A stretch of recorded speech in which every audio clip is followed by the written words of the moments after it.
بسم اللہ الرحمن الرحیم. کلاس میٹرک ایچ بی مضمون اسلامیات لیکچر 4 سورہ انفال آیت نمبر 28 تراجم و تشریحات مع مشقی سوالات. سب سے پہلے ہم آیات کا ترجمہ دیکھ لیتے ہیں. بسم اللہ الرحمن الرحیم. یا ایھا الذین آمنوا اطیعوا اللہ ورسولہ ولا تولوا عنہ وانتم تسمعون. اے ایمان والو، اللہ اور اس کے رسول کی اطاعت کرو اور اس سے منہ نہ پھیرو اس حال میں کہ تم سنتے ہو. اس آیت میں ایمان والوں کو کہا گیا اللہ اور اس کے رسول کی ہر عمل میں اطاعت کرو اور اس سے کسی بھی طرح کی روگردانی نہ کرو. وَلَا تَكُونُوا كَالَّذِينَ خَرَجُوا، اور تم نہ ہو ان لوگوں کی طرح جن لوگوں نے کہا ہم نے سن لیا وَهُمْ لَا يَسْمَعُونَ، اور وہ سنتے نہیں ہیں. تو اس میں تنبیہ کی مومنین کو کہ ایسا طریقہ اختیار نہ کرنا ان لوگوں کا طریقہ جن لوگوں نے کہا ہم نے سن لیا وَهُمْ لَا يَسْمَعُونَ. تو ایسے لوگوں کی پھر آگے مثال بھی دی جا رہی ہے. ایسے لوگ کون سے لوگ ہیں؟ ظاہر بات ہے ایسے لوگ تو کفار اور منافقین ہیں کہ جو کہتے ہیں ہم نے سن لیا اور حالانکہ سنتے نہیں ہیں. بے شک بدترین جانور ان شر الدواب عند اللہ، بے شک بدترین جانور اللہ کے نزدیک وہ گونگے اور بہرے ہیں. الصم البکم الذین لا یعقلون، جو سمجھتے نہیں ہیں، جو سمجھتے نہیں ہیں، عقل نہیں رکھتے.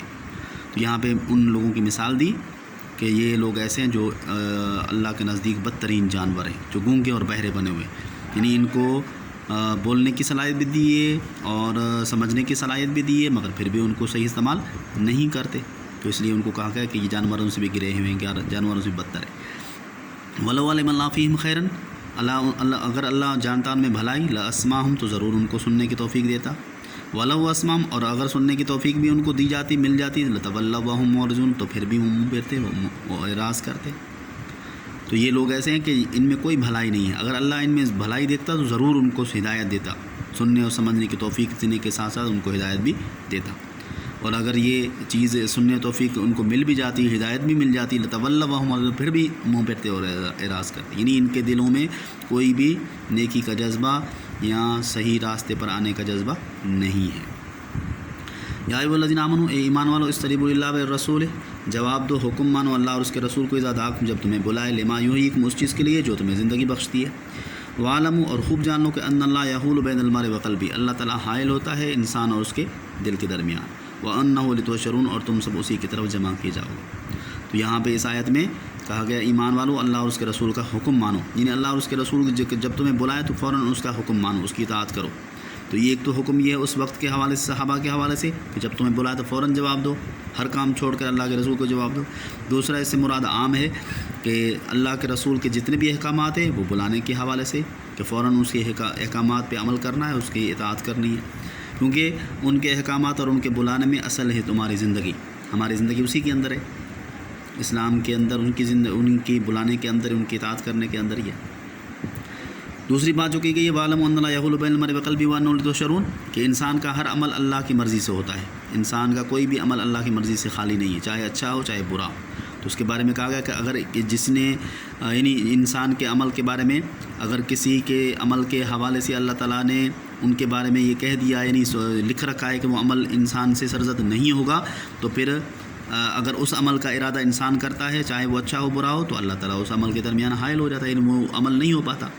تو اللہ تعالیٰ پھر براہ راست تو نہیں ہوتا، مطلب ایسے حالات پیدا کرتا ہے جیسے انسان کو بیماری لاحق ہو گئی، انسان سے بھول کروا دی، انسان بھول گیا، تو وہ عمل نہیں ہو پاتا کہ بیماری کی وجہ سے. تو اس کا مطلب ہے اللہ اور اس کے دل کے درمیان حائل ہو گئے. وَاتَّقُوا فِتْنَةً لَا تُصِيبَنَّ الَّذِينَ ظَلَمُوا مِنكُمْ خَاصَّةً، بچو اس فتنے سے جو تم میں سے صرف ظالم لوگوں پر، ظلموا منکم خاصہ، جو تم میں سے صرف ظالم لوگوں پر نہیں آئے گا.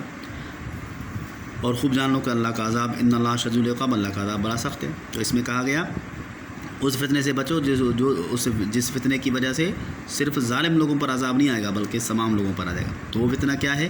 یعنی وہ فتنہ کس چیز کی وجہ سے آئے گا؟ امر بالمعروف اور نہی عن المنکر کے چھوڑنے کی وجہ سے. ہماری ذمہ داری ہے نیکی کو حکم دینا، برائی سے روکنا لوگوں کو. اگر یہ کام ہم نے چھوڑ دیا تو اس چیز کی وجہ سے جو چھوڑنے والے ہیں اس کام کو وہ ظالم ہیں، اور جو کرنے والے ہیں وہ ظالم نہیں ہیں. مگر جب عذاب آئے گا اس چھوڑنے کی وجہ سے تو وہ تمام لوگوں پر آئے گا. وَاذْكُرُوا إِذْ أَنْتُمْ قَلِيلٌ مُسْتَضْعَفُونَ، اور یاد کرو جب تم تھوڑے تھے، ضعیف تھے، فی الارض زمین میں، تخافون، تم ڈرتے تھے، اذ خطفکم الناس، لوگ تمہیں اچک نہ لیں، تمہیں مار نہ دیں. فآواکم، تمہیں پناہ دیا اللہ تعالیٰ نے، وأیدکم، تمہاری تائید کی نصری اپنی مدد سے، ورزقکم من الطیبات، تمہیں پاکیزہ رزق دیا، لعلکم تشکرون، کہ تم شکر ادا کرو. تو اس میں ابتدائی حالت مسلمانوں کی بتا دی گئی کہ ابتدا میں تمہاری حالت کیا تھی، تم بالکل تھوڑے تھے، کمزور تھے زمین کے اندر. اس وقت تمہیں خوف ہوتا تھا، یعنی تم ڈرتے تھے، گھر سے باہر نکلتے وقت بھی ڈرتے تھے کہ لوگ تمہیں مار نہ دیں. مگر پھر کیا ہوا، اللہ تعالیٰ نے تمہیں اس مشکل سے نکالا اور تمہیں مدینہ ہجرت کرنے کے کا حکم دیا اور تمہیں ایک پناہ کی شکل دے دی مدینہ کی شکل میں، اور تمہاری تائید بھی کی کہ وہاں کے لوگوں کے ذریعے سے، کہ وہاں کے لوگوں کے دل میں تمہاری محبت پیدا کر دی، ورزقکم من الطیبات، تمہیں پاکیزہ رزق دیا کہ لوگوں نے اپنے مال و متاع تمہارے حوالے کر دیے، لعلکم تشکرون، کیوں؟ اس لیے کہ تم شکر ادا کرو، اللہ کا تعریف کرو، اللہ کا ذکر کرو، اللہ کی عبادت کرو۔ یا ایھا الذین آمنوا، اے ایمان والو، لا تخونوا اللہ والرسول وتخونوا اماناتکم وانتم تعلمون، نہ تم اللہ کے ساتھ اور اللہ کے رسول کے ساتھ خیانت کرو، نہ اپنے امانتوں میں خیانت کرو، وانتم تعلمون، اس حال میں کہ تم جانتے ہو۔ تو اللہ سے اور اللہ کے رسول سے خیانت سے منع کیا ہے۔ خیانت کا مطلب دھوکہ دہی کرنا، اللہ کے سے دھوکہ دہی بھی نہیں کرنی، اللہ کے رسول کے ساتھ بھی دھوکہ دہی نہیں کرنی، اور اس سے دھوکہ دہی کیسے ہوگی؟ ان کے خلاف ورزی کرنا، ان کے احکامات پہ عمل نہ کرنا، یہ ان کے ساتھ دھوکہ دہی ہے، خلاف ان کی سنتوں کو چھوڑ دینا، اور آپس میں ایک دوسرے کی چیزوں کو خراب کرنا، ایک دوسرے کی چیزوں کو نقصان پہنچانا، یہ ایک دوسرے کے ساتھ دھوکہ دہی ہے۔ ایک دوسرے کے رازوں کو ظاہر کرنا، مجلس کی امانتوں کو ظاہر کرنا، دوسرے سے وعدہ خلاف ورزی کرنا۔ وَاعْلَمُوا، اور خوب جان لو، انما اموالکم واولادکم فتنہ، کہ تمہارا مال اور تمہارا اولاد تمہارے لیے فتنہ ہے، آزمائش ہے، وَأَنَّ اللَّهَ عِندَهُ أَجْرٌ عَظِيمٌ، اور اللہ کے اس کا بہت بڑا اجر ہے۔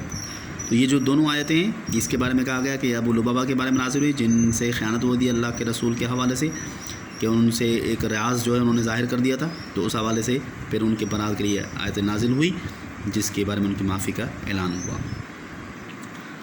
تو آخر میں مال اولاد کو فتنہ کہا کہ مال بھی تمہارے لیے آزمائش ہے، اولاد بھی فتنہ تمہارے آزمائش ہے۔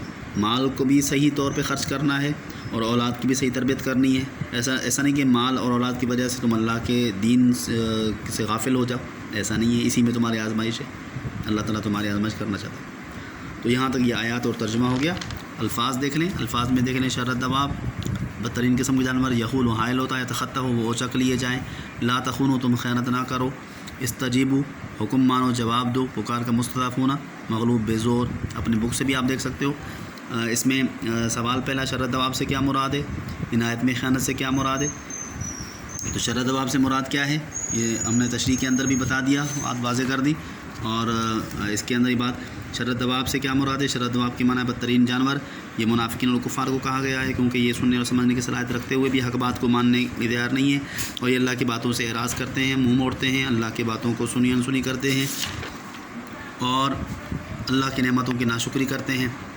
سوال نمبر 2، جب خیانت سے کیا مراد ہے؟ خیانت کا مطلب دھوکہ دہی کرنا ہے، اللہ سے اور اللہ کے رسول سے خیانت کرنا، مطلب یہ ہے کہ ان کے احکامات کی خلاف ورزی کرنا، ان کے احکامات پہ عمل نہ کرنا، آپ وسلم کی سنتوں کو چھوڑ دینا، آپس میں ایک دوسرے کی چیزوں کو نقصان پہنچانا اور بغیر اجازت چیزیں استعمال کرنا، مجلس کی باتوں کو ظاہر کرنا، ایک دوسرے کے رازوں کو ظاہر کرنا، یہ سب کیا ہے؟